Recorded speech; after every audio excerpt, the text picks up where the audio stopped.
მოგესალმებით, ჩემო ძვირფასებო, როგორ ხართ? ამ ვიდეოში მინდა ვისაუბრო დანაშაულის განცდაზე, რადგან შემოვიდა კითხვა მსმენელისგან და დავპირდი რომ მოპასუხებდი.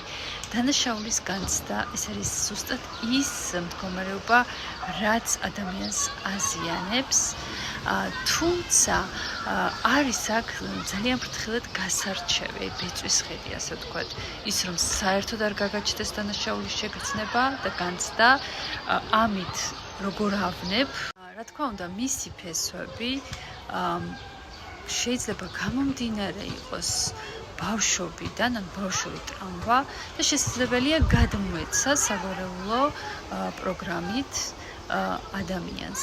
და ნახეთ როგორ ხდება ხოლმე დანაშაულის განცდა არის, როდესაც ადამიანს გამოდმებით თავისი ბრალეულობა გონია ყველაფერში და სამყაროც ასე ანახებს და ადამიანები ამას გრძნობენ და მანიპულირებენ მისით და ამ ემოციებზე წამოაგებენ ხოლმე. ხო, ხშირად და რას ნიშნავს? ანუ დანაშაულის განცდა ბლოკავს მე ვიმსახურებ და მე ვარ კარგი.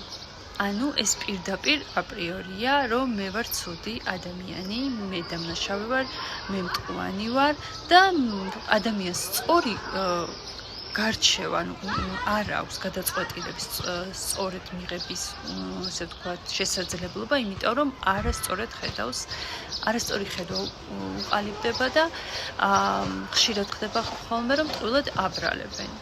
და ის ადამიანი როგორც არ უნდა და განსაკუთრებით მამაკაცებს აქვთ ხოლმე ეს განცდა, რადგან ძალიან ბევრი პასუხისმგებლობა აქვს. ხო, ესეთი უნდა იყოს კაცი, ესე უნდა მოიქცეს, თუ ისე ვერ გაამართლა რაღაც მოლადინები ოჯახში.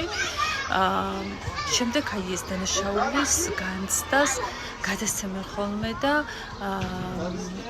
აწუხებს მამაკაცს, რომ რაღაცა ვერ შეძლო, ხო? რაღაცა ვერ გამოსდის და ასე შემდეგ.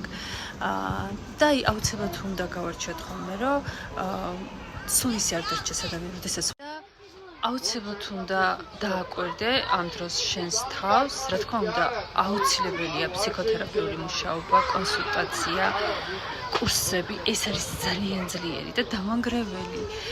დანაშაულის განცდა ასევე დაკავშირებულია სასჯელთან, ანუ როდესაც საკუთარ თავში და არა მარტო საკუთარ თავს, ხო? და ამიტომ უნდა იმუშაო ამაზე, უნდა გათავისუფლდე, შეცვალო და ჩაანაცვლო სინანულით, რადგან ის ჩვენი ადამიანური მდგომარეობა და საწყისი, რაც უფალთან გვაკავშირებს,